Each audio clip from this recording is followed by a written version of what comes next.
Yang pertama, masalah ni telah disebutkan sendiri oleh tuan punya badan bahawa beliau telah menarik pandangan tersebut. Dah selesai. Faham? Dia tarik dah pandangan tersebut.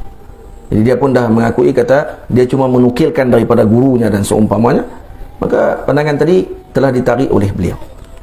Okay, tak ada masalah.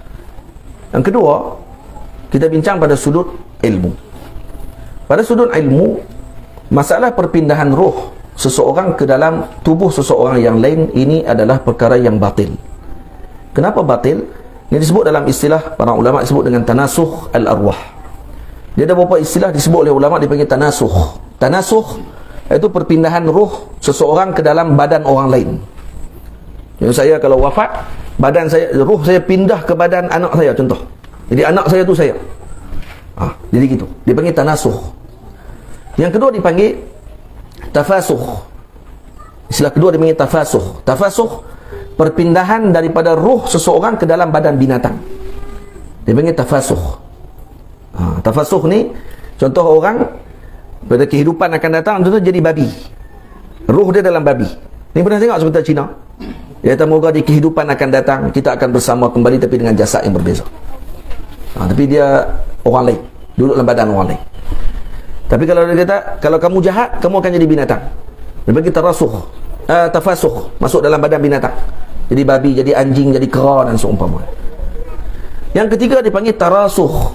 Tarasuh, roh seseorang berpindah ke dalam jamadat, masuk dalam pokok.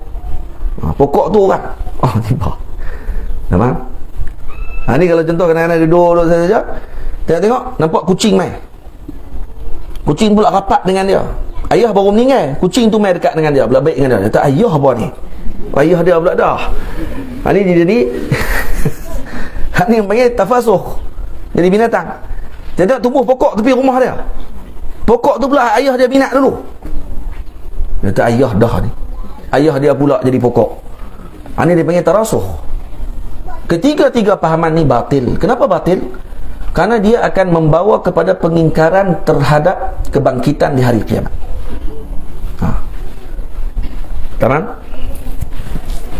Macam mana ayat dia mana hafal Quran ni? Hafal Quran lari habis ni?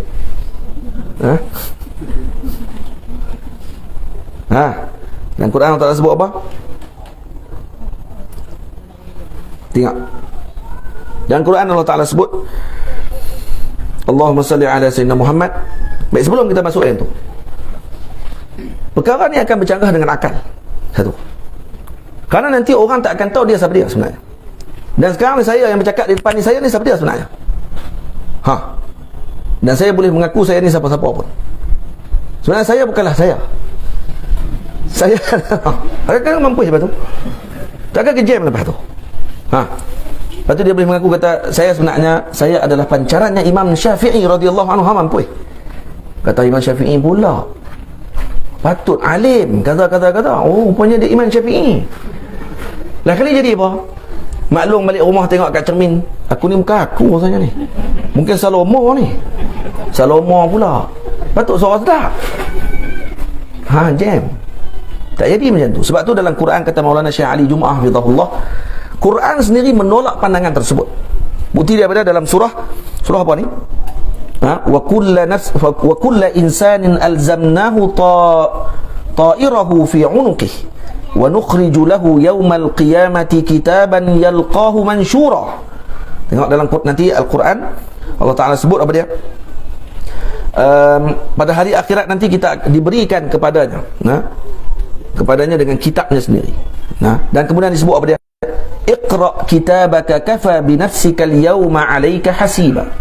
Iqra kitabak. Dan Quran Allah Ta'ala sebut, baca kitabmu sendiri. Mana apa dia? Kamu. Kalau kata Allah Ta'ala sebut Iqra kitab Abi Bakrin, li'annaka anta lasta anta Abu Bakr, anta Abu Bakr. Bacalah kitab Abu Bakar, karena kamu bukan kamu Abu Bakar. Gitu kan? Dah, Iqra kitabak. Quran Allah Ta'ala sebut, Iqra kitabak, baca kitabmu sendiri. Maknanya tulisan amalan kita nanti akan dipajangkan, dihantar kepada kita dengan apa yang kita lakukan. Salah kalau kita sebut kata dalam badan kita ni roh orang lain, maka nanti di akhirat roh nanti, amalan kita nanti akan dikira dengan roh tu. Kalau roh kita tadi siapa, maka dikira dengan roh tersebut. Boleh faham? Jadi sebab tu kata ulama, pandangan ini boleh membawa kepada menafikan akhirat, kebangkitan di hari akhirat, dan yang kedua boleh membawa kepada kufur ketika mana mengingkari hari akhirat. Baik. Jadi bila kata macam tu, adakah orang yang menukilkan kalam tersebut mengingkari hari akhirat? La.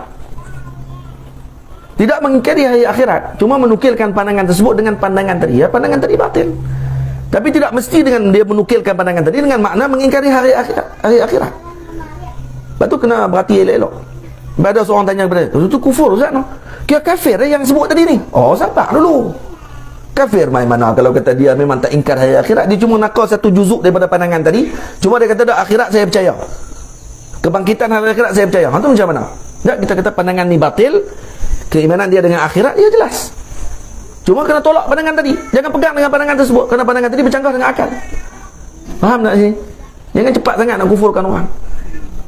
Sikit-sikit saja nak kufur orang, sikit nak kufur orang. Dan pandangan tadi tidak boleh dipegang. Tak boleh dipegang. Dan bahaya pandangan tersebut. Kenapa? Kerana orang nanti boleh mendakwa apa sahaja yang dia ingin dakwa selepas.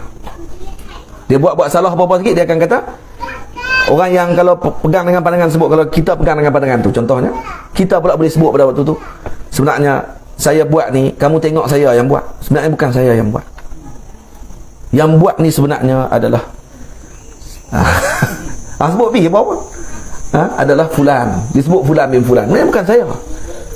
Dan dia akan jadi kekacauan dan juga akan jadi kekeliruan kepada umat Nabi SAW. Jadi kena hati-hati dengan perkara tersebut. Faham? Yang bayar semua faham tak? Masalah tersebut.